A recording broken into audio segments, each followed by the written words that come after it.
Hello students, good morning. जैसा कि friends जो हमारा 9 तारीख को अगला पेपर है सीबीएसई बोर्ड का हिंदी का होने वाला है, तो बहुत सारे बच्चों के मन में डाउट है कि क्वेश्चन किस टाइप का आएगा, क्योंकि बोर्ड का पैटर्न आप जानते हैं बिल्कुल ही क्या हुआ चेंज हो गया है। तो फ्रेंड्स इस वीडियो में अब हम बात करने वाले हैं खंड ख और खंड ग यानी व्याकरण और जो आपकी भाषा के बुक से क्वेश्चन आएंगे उनकी प्रैक्टिस करेंगे। इससे पहले हमने गद्यांश और पद्यांश के ऊपर एक वीडियो बना रखी है कि आपको कैसे करना है। अगर आप उनको नहीं देखे हैं तो उसका लिंक इस वीडियो के डिस्क्रिप्शन बॉक्स में हम दे रहे हैं, आप देख लीजिएगा। सो फ्रेंड चलिए देर न करते हुए हम वीडियो को स्टार्ट करते हैं। अगर आप चैनल पे नए हो तो चैनल को सब्सक्राइब कर लो। तो फ्रेंड्स अब हम भाषा यानी व्याकरण की बात करते हैं। व्याकरण आपके जो खंड जो ख होगा इसमें आपको 16 मार्क्स का पूछा जाएगा। ठीक, खंड ख आपके देख रहे हैं यहाँ पे 16 अंक का पूछा जाएगा। ठीक, हर सेक्शन में 5 क्वेश्चन होंगे, जिनसे 4 अलग अलग सेक्शन होगा, जिसमें 5 में आपको 4 क्वेश्चन करने होंगे। ठीक, तो आप सोच सकते हैं आप एक कोई क्वेश्चन छोड़ सकते हैं। ठीक, तो फ्रेंड्स हम आपके सामने फर्स्ट क्वेश्चन है। फर्स्ट क्वेश्चन इन्होंने आपसे पूछा है, बादल घिर आए और वर्षा होने लगी, रचना के आधार पर वाक्य के भेद। तो फ्रेंड्स देख रहे हैं कि दो सरल सरल वाक्यों को एक योजक शब्द और से जोड़ा गया है। तो आपको पता है जब दो सरल वाक्यों को योजक शब्द से जोड़ा जाता है तो ये तुम्हारा हो जाता है, कौन सा वाक्य हो जाता है, ये तुम्हारा संयुक्त वाक्य हो जाता है। क्या होता है, संयुक्त वाक्य हो जाता है। ठीक, तो इसका जो राइट आंसर क्या होगा, ग क्या होगा, सही आंसर तीसरे का जो होगा पहला क्वेश्चन का ग संयुक्त वाक्य। ठीक, अगला क्वेश्चन पे आप पढ़ते हैं। इसमें बोला निम्न में मिश्र वाक्य कौन है। आपको फ्रेंड पता है मिश्र वाक्य में एक प्रधान उपवाक्य होता है, एक आश्रित उपवाक्य होता है। ठीक, जो झूठ बोलते हैं ये तो आपको समझ में आ रहा है कि ये मेन वाक्य है, उन पर विश्वास नहीं करना चाहिए। आश्रित उपवाक्य, मान लो हम इसको ढक देते हैं, इधर इधर इसको ढक कर पढ़ते हैं, ठीक ना, इनको ढक देते हैं, उसके बाद पढ़ते हैं उन पर विश्वास मत करो, यानी किन पे नहीं अर्थ स्पष्ट हो रहा है तो ये आश्रित उपवाक्य है और ये मेन वाक्य है। ठीक, तो जो ऑप्शन नंबर घ है ये बिल्कुल ही क्या है, सही है, ये मिश्र वाक्य है। ठीक, ठीक ना, ये आपका जो अवनी आई और पढ़ गई ये आपका संयुक्त वाक्य देख रहे हैं ना, और से जुड़ा हुआ है। दूसरा बच्चे दूध पीकर सो गए, ठीक, अध्यापक के सामने सब शांत रहते हैं। ठीक ना, लेकिन ये जो है इसमें दो अलग अलग उपवाक्य, एक मेन वाक्य एक आश्रित उपवाक्य। कभी भी ऐसा आता है आपको दिख जाता है कि दो एक सेंटेंस है, किसी दूसरे के सेंटेंस के ना बोलने पर उसका अर्थ क्लियर नहीं हो रहा है, भाव क्लियर नहीं हो रहा है, तो आप उसको लगा दीजिए क्या है वो मिश्रित उपवाक्य है, मिश्र उपवाक्य। सो इसका ऑप्शन नंबर घ राइट आंसर है। ठीक ना, ऑप्शन घ। अगला क्वेश्चन पढ़ते हैं, आनंद 4 दिन गांव में रहा और सबका प्रिय हो गया। इसको संयुक्त वाक्य में बदलना है। आपको पता है ये दो सरल सरल वाक्य हैं, इनको संयुक्त वाक्य में बदलने के लिए आप और से ऐड कर दीजिए। ठीक, आनंद 4 दिन गांव में रहा और सबका प्रिय हो गया। देखिए किसको ऐसे बनाया है, 4 दिन आनंद 4 दिन गांव में रहा और सबका प्रिय हो गया। पहला ऑप्शन क्या है, बिल्कुल ही सही है। ठीक, अगर आप दूसरा ऑप्शन पढ़ते हैं पढ़ के देख सकते हैं, आनंद 4 दिन में गाँव रहा तब तब ये देख रहे हैं आनंद 4 दिन में गांव में रहकर सबका प्रिय हो गया। देख रहे हैं ये आपका सबका प्रिय हो गया, ये ढक देंगे तो ये आपका क्या हो जाएगा, आपका ये आपका हो जाएगा तो आपका ठीक ना, तो इसका आप देख रहे हैं आनंद, जब इसमें क्या होगा ये आपका हो जाएगा मिश्र वाक्य हो जाएगा, क्योंकि इसका अर्थ क्या होगा क्लियर नहीं हो पाएगा। समझ रहे हैं आप। ठीक, तो ठीक ना, तो इसका जो राइट आंसर होगा ऑप्शन नंबर पहला क्या होगा, ऑप्शन नंबर पहला इसका राइट आंसर होगा। ठीक, अगला क्वेश्चन पे बढ़ते हैं। अगला क्वेश्चन में बोला है वह पुस्तक कहाँ है जो कल खरीदी थी। ठीक, वह पुस्तक कहाँ है जो कल खरीदी थी, रेखांकित पद का बताना है। देखिए फ्रेंड्स पहले तो जो शब्द से अगर कोई भी सेंटेंस जुड़ता है तो वो विशेषण में जाता है। ठीक, विशेषण आश्रित उपवाक्य, ठीक ना, संज्ञा आश्रित उपवाक्य नहीं होगा, सर्वनाम आश्रित क्या होगा, चौथे का घ। जो वर्ड आपको दिख जाए तो वो विशेषण आश्रित उपवाक्य होता है। ठीक, जो ठीक ना, वो लड़का कहाँ है जो कल मिला था, या कुछ भी अगर जो वर्ड से शुरू हो, ठीक, जो जैसे से, तो उसको आप क्या लगाएंगे, जो वर्ड दिख जाएगा तो उसको विशेषण लगा देंगे। क्या लगाएंगे, विशेषण आश्रित उपवाक्य। ठीक, निम्न में सरल वाक्य है, आपको इसमें क्या बताना है, सरल वाक्य बताना है। ठीक, जैसे ही वर्षा हुई वैसे ही मोर नाचने लगे। ठीक, अगर मान लीजिए आपको एक किसी को ढककर बोलना है, ठीक ना, अगर मान लीजिए आप एक किसी सेंटेंस को इसमें अगर कवर कर देते, एक किसी को कवर कर देते, जैसे जैसे वर्षा हुई वैसे मोर, जैसे मान लो ये हम ढक देते हैं, वैसे मोर नाचने लगे। तो ये आपको दिख रहा है ना कि आश्रित है किसी न किसी पे। ठीक, ये मिश्र वाक्य हो गया, वर्षा हुई और मोर नाचने लगे। ये देख रहे हैं, दो अलग अलग सरल वाक्य को जोड़ा गया। वर्षा होते ही मोर नाचने लगे, जब वर्षा होती है तब मोर नाचते हैं। तो इसका जो वर्षा होते ही मोर नाचने लगे, ऑप्शन ग। ठीक ना, पांचवी का ऑप्शन ग बिल्कुल क्या है, सही है, ये सरल वाक्य है। ठीक, नेक्स्ट क्वेश्चन पे बढ़ते हैं। अगला क्वेश्चन आपके सामने है। इसमें इन्होंने बोला है, आपको इसमें भी 5 दिया है, 5 में आपको कितने करने हैं, 4 करना है, ऐसे सेम पेपर में आएगा। ठीक, इसमें बोला है पर्यटक द्वारा, देखो से के द्वारा जो होता है ना, से के द्वारा से अगर कोई जुड़ा होगा वो क्या होगा, कर्मवाच्य होगा। ठीक ना, आपको वाच्य बताना है कौन सा वाच्य। कर्म कर्ता होगा तो कृत्यवाच्य, कृत्यवाच्य होगा तो क्या होगा, कर्ता ने से जुड़ा होता है, कर्ता ने। ठीक, कारण से जो होता है, कर्म से क्या होता है, से के द्वारा जुड़ा होता है। ठीक, तो इसीलिए जो इसका राइट आंसर होगा, पर्यटक द्वारा तीर्थ यात्रा की जाएगी, ये क्या होगा, कर्मवाची होगा। क्या होगा, कर्मवाची होगा। ठीक, ऑप्शन नंबर ग। चौथे का क्या होगा, ऑप्शन नंबर ग। ठीक, इसका क्या होगा, ऑप्शन नंबर ग। करण का से होता है। ठीक, भावाची आप पढ़ के समझ जाते हैं, कर्ता से ने होता है। ठीक ना, आगे पढ़ते हैं हम लोग। ठीक, तो इसका क्या होगा, से के द्वारा से अगर कोई जुड़ा जाए, द्वारा से द्वारा, तो इसको क्या लगाओगे, कर्मवाच्य। ठीक ना, अगला क्वेश्चन पढ़ते हैं। हलदार साहब ने पाया कि उपयुक्त वाक्य में कर्मवाच्य में बदलिए। इसको क्या बताना है, कर्मवाच्य में बदलना है। आपको हमने बताया कि द्वारा से ऐड करना होगा, से के द्वारा। ठीक, से द्वारा से ऐड कीजिए। हलदार साहब द्वारा पान खाया जाता है। ठीक, तो इसका जो राइट आंसर होगा देख सकते हैं, हलदार साहब से, ये तो करण हो जाएगा। हलदार साहब पान खा रहे हैं, ये तो होगा नहीं। हलदार साहब द्वारा पान खाया गया, हलदार साहब द्वारा पान खाया जाता है। ठीक, तो इसका जो राइट आंसर होगा दूसरी का, द्वारा पान खाया गया। ठीक, दूसरी का क्या होगा, घ। हलदार साहब द्वारा पान खाया गया। ठीक ना, पान खाया जा। ठीक, अगर ऐसे देखे तो ये हमारे पास क्या है, कृतवाच्य। हलदार साहब ने, कर्ता ने, यानी ये तुम्हारा क्या था, कृतवाच्य था। लेकिन कृतवाच्य को किस में बदलना था, कर्मवाच्य में, तो इसको द्वारा से ऐड करना था। हलदार साहब द्वारा पान खाया गया। ठीक, ठीक ना, इसको ऐसे चेंज किया जाता है ताकि जो वाक्य हो, वाक्य का अर्थ भी ना बदले। पक्षी बाग छोड़कर नहीं उड़े, उक्त वाक्यों को भाववाच्य में बदलना। ठीक, तो भाववाच्य यानी आपको क्या होता है, जैसे पक्षी द्वारा उड़ा नहीं जाता। ठीक, इसको ऐसे बताओगे। ठीक ना, पक्षी बाग उड़ ना सके, पक्षी से बाग छोड़कर नहीं उड़ा गया, पक्षी बाग छोड़कर नहीं उड़ सकते, पक्षी से बाग छोड़कर उड़ा नहीं जाता। ठीक, ऑप्शन नंबर घ। कभी भी, जैसे राम चल नहीं सकता था, आप इसका बनाओगे भाववाच्य में, राम द्वारा चला नहीं जाता। वो आप लिख नहीं सकती तो उससे लिखा नहीं जाता। ठीक, ऐसे ऐसे बनाते हैं। ठीक, तो भाववाच्य कभी भी बनाएंगे तो इसका क्या होगा, पक्षी से बाग छोड़कर उड़ा नहीं जाता। ऑप्शन नंबर घ इसका बिल्कुल ही सही है। अगला क्वेश्चन पे बढ़ते हैं। निम्न में कृतवाच्य में बदलिए। कृतवाच्य माने ने शब्द आना चाहिए। ठीक, छात्रों द्वारा, ये पता हो गया आपको, कर्म है। छात्रों से करण है। ठीक, छात्रों ने कभी स्वागत किया, छात्रों ने सभी का स्वागत किया, आपका आ गया ना, छात्रों ने। ठीक, कर्ता के साथ ने आ रहा है, तो ये तुम्हारा क्या होगा, कृतवाच्य होगा। तो चौथे का जो ऑप्शन नंबर ग बिल्कुल सही है। ठीक ना, अगले क्वेश्चन पे बढ़ते हैं। निदर्शन से कि नहीं 4 प्रश्नों को।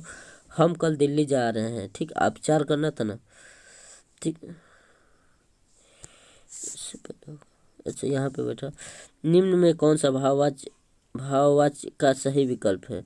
ठीक, आओ यहाँ बैठो, आओ वहाँ बैठ जाए, अब वहाँ बैठते हैं, चलो अब वहाँ बैठे। ठीक, ये जो आपका ऑप्शन नंबर घ है, ख है। ठीक ना, आओ वहाँ बैठ जाए, ये आपका क्या है, भाववाच्य। ठीक, आप सेंटेंस को पढ़ो, जिससे आपको किसी चीज़ का भाव का पता चले। ठीक, तो उसको लगाओगे भाववाच्य में। ठीक, अगला क्वेश्चन है, इसमें भी आपको 4 ही क्वेश्चन करने हैं, जिसमें आप देख सकते हैं। पहला दे, हम कल दिल्ली जा रहे हैं। दिल्ली जो आपके पास, अगर नाउन में आओगे, संज्ञा में आओगे तो व्यक्तिवाचक होगा। तो पहला, दूसरा और तीसरा में कोई हो सकता है। एक वचन है, सही है, पुल्लिंग है, सही है इसमें से। लेकिन इसमें क्या है, कर्म कारक नहीं है। क्या है ये, अधिकरण कारक है। क्या है, अधिकरण कारक है, इसीलिए क्या होगा इसका ऑप्शन नंबर ख, हम कल दिल्ली जा रहे हैं। ठीक, इसका क्या होगा, अधिकरण कारक है। ठीक ठीक, कैसा कारक है, अधिकरण कारक है। ठीक ना, अगला क्वेश्चन पे बढ़ते हैं। अगला क्वेश्चन, यह बालक बहुत मेधावी है। आपको पता है यह जो है ये सर्वनाम है। ठीक ना, सर्वनाम है। ठीक, और एक्चुअल में ये क्या कर रहा है, किसी चीज़ की क्या कर रहा है, विशेषता बता रहा है। ठीक, ये बालक की मेधावी होने के, तो सर्वनामिक विशेषण, और क्या है, एक वचन है। उसके बाद क्या है, पुल्लिंग है। ठीक ना, और क्या है इसका,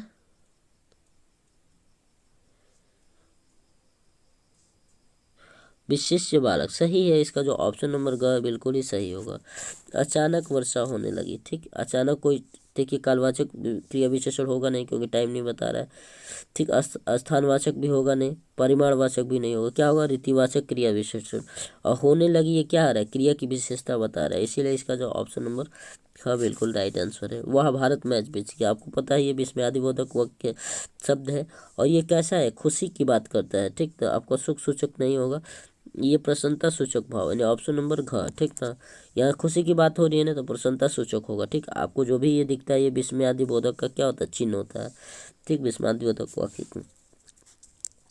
शाबाश, तुमने बहुत अच्छा कार्य किया। आप देख रहे हैं यहाँ पे भी वही चिन्ह लगा हुआ है, यानी विस्मयादिबोधक का क्या लगा है, चिन्ह लगा है।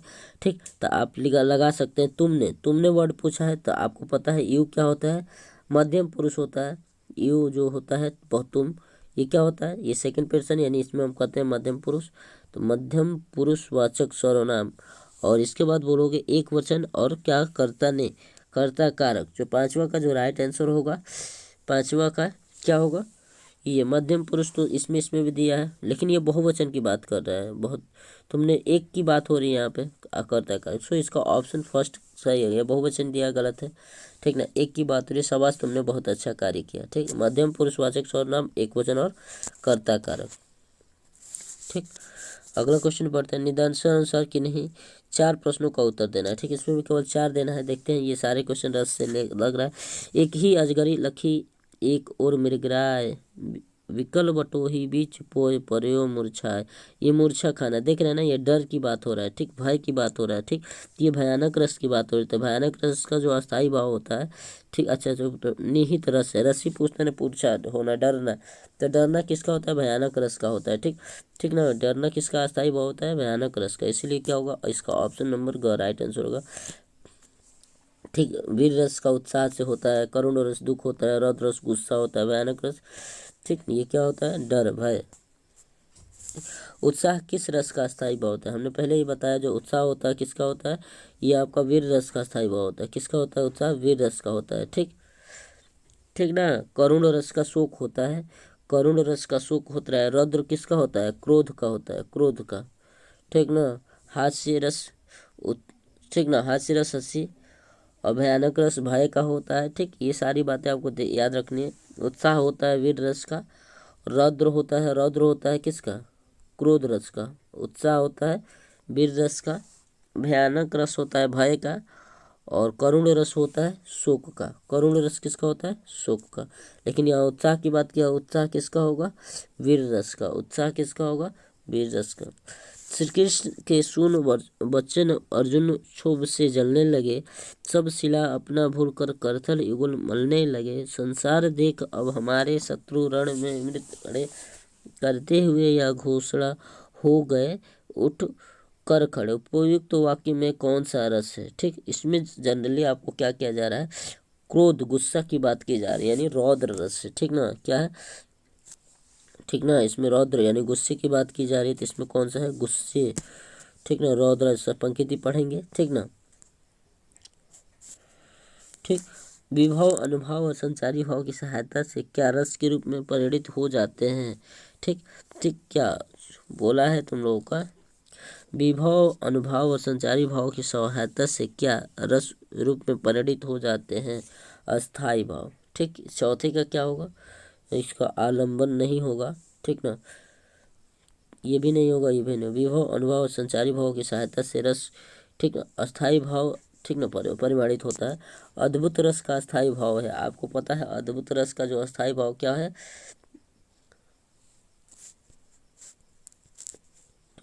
तो अद्भुत रस का जो स्थायी भाव क्या होता है, विस्मय होता है। ठीक, ख, ऑप्शन नंबर ख, पांचवा का ख। ठीक, अब हमारा जो फ्रेंड्स क्या होता है, व्याकरण सेक्शन खत्म होता है। अब हम आते हैं बुक वाले पे। तो बुक वाले को हमें क्या करना है, 14 नंबर का पेपर आता है। ठीक, 14 नंबर का पेपर है। ठीक, देखिए इसको हमें क्या करना है, पहले एक पैराग्राफ दिया है, इसको पढ़ना है। ठीक ना, बच्चों को आपको क्या करना है, घर से अच्छे से बुक्स को रीड करके जाना है, कि ताकि अगर वहाँ पे आए ये पैराग्राफ तो आप एक बार में पढ़ के समझ सको। ठीक, तो देखिए आप पढ़ते हैं, नहीं साहब वो लंगड़ा क्या जाएगा फौज में, पागल है पागल, वो देखो वो आ रहा है, आप उसी से बात कर लो, फोटो वोटो छपवा दो कहीं। हवलदार साहब ने पान वाले द्वारा एक देशभक्त इस तरह मजाक उड़ाया जाना अच्छा नहीं लगे, मुड़कर देखा तो अवाक रह गए। वह एक बूढ़ा बूढ़ा मरियल सा लंगड़ा आदमी, सिर पर गांधी टोपी और आंखों पर काला चश्मा लगाए, एक छोटी सी संदूकची और दूसरे हाथ बांस पर टंगे बहुत से चश्मे लिए अभी अभी एक गली में निकला था और एक बंद दुकान के सहारे अपने बास टिका रहा था। तो इस बेचारे की दुकान में नहीं फेरी लगाता है। हवलदार साहब चक्कर में पड़ गए, पूछना चाहते थे इसे कैप्टन क्यों कहते हैं, क्या यह इसका वास्तविक नाम है, लेकिन पान वाले ने साफ बता दिया था कि अब वह इस बारे में और बात करने को तैयार नहीं है। तो फ्रेंड्स इसको क्या करना है, इस पद्यांश के आधार पे कुछ क्वेश्चन देने हैं। ठीक ना, ये पठित गद्यांश यानी आप बुक में पढ़कर जा सकते हैं। प्रस्तुत गद्यांश से देशभक्त किसे कहा गया है, आपको पता है। जो इसका राइट आंसर पहला, हवलदार साहब को नहीं, सामान्य आदमी को नहीं, कैप्टन जो चश्मे वाला होता है उसको कहा गया है। इसका राइट आंसर क्या होगा, ऑप्शन नंबर ख। अगला क्वेश्चन पढ़ते हैं, पान वाले की कौन सी बात हवलदार साहब को अच्छी लगी है। तो इसका जो राइट आंसर को, मूर्ति बनाने वाले का अपमान, हवलदार साहब पर हंसना, मूर्ति के कार्य पर टीका टिप्पणी करना, एक देशभक्त का मजाक उड़ाना। दूसरे का राइट आंसर क्या है, ये वाला, एक देशभक्त। पान वाले की कौन सी बात हवलदार साहब को अच्छी नहीं लगी, देशभक्त का क्या कर रहा था, मजाक उड़ा रहा था। ठीक, जिसका ऑप्शन नंबर घ बिल्कुल राइट आंसर है। चश्मे वाला एक बंद दुकान के सहारे अपना बांस को टिका रहा था। ठीक, इसका जो पहला ऑप्शन दिया, उसकी अपनी कोई दुकान नहीं थी, उसे किसी से बात करनी थी, वह दुकान बाजार के बीचों बीच थी, वह उसके जानकार की दुकान थी। जो तीसरे का राइट आंसर क्या था, उसकी अपनी कोई दुकान नहीं थी, इस पर से टिका रहा था। ठीक, चौथा क्वेश्चन है, हवलदार साहब पान वाले से कैप्टन चश्मे वाले के बारे में क्या पूछना चाहते थे। ठीक, तो इसका जो चश्मा वाला फेरी क्यों लगाता है, वो चश्मे कब से बेच रहा है, इसे कैप्टन क्यों कहते हैं। तो इसका यही पूछ रहे थे ना कि इसे कैप्टन क्यों कहते हैं, ऑप्शन नंबर 3। क्वेश्चन नंबर जो पांचवा है, इसमें बोला हवलदार साहब किस कारण कैप्टन के बारे में और जानकारी प्राप्त नहीं कर सके। ठीक, इसका देखिए फर्स्ट ऑप्शन में दिया है, इन्होंने, पान वाले ने इस बारे में बात करने से मना कर दिया। दूसरा दिया, पान वाला कैप्टन के बारे में अधिक नहीं जानता था, हवलदार साहब के पास समय की कमी थी। चौथा दिया है, कैप्टन ने जानकारी देने से मना कर दिया था। अगर आप पैराग्राफ पढ़ते हैं तो आपको वहाँ दिख जाता है, पान वाले ने क्या कर दिया था, मना कर दिया था, बात करने से मना कर दिया था इनके बारे में और ज़्यादा। ठीक, तो फ्रेंड्स ये जो चैप्टर आपको पढ़ के जाना है, जो भी बुक के ऊपर ध्यान से चैप्टर से उनको अच्छे से। निम्नलिखित प्रश्नों के उत्तर सही विकल्प चुनकर बताइए। बेटे की मृत्यु के पश्चात बाल गोविंद भगत का आखिरी निर्णय क्या था। ठीक ना, तो आपको क्या करना है, ये पढ़ के जाना है जो भी बुक में चैप्टर से, इसको बताना है। पतोहू का पुनर्विवाह करवाना। ठीक, दूसरा पतोहू को शिक्षा दिलवाना। ठीक, पतोहू को घर से निकालना, पतोहू को से घृणा करना। सो फ्रेंड्स आठवां का जो राइट आंसर है ऑप्शन नंबर का, वो चाहते थे कि उनकी बहू क्या कर ले, दूसरी शादी कर ले जब उनके बेटे की मृत्यु हुई थी। ठीक, उसके बाद हम लोग बढ़ते हैं, लेखक रामवृक्ष बेनीपुरी वो बाल गोविंद भगत की किस विशेषता पर अत्यधिक मुग्ध थे।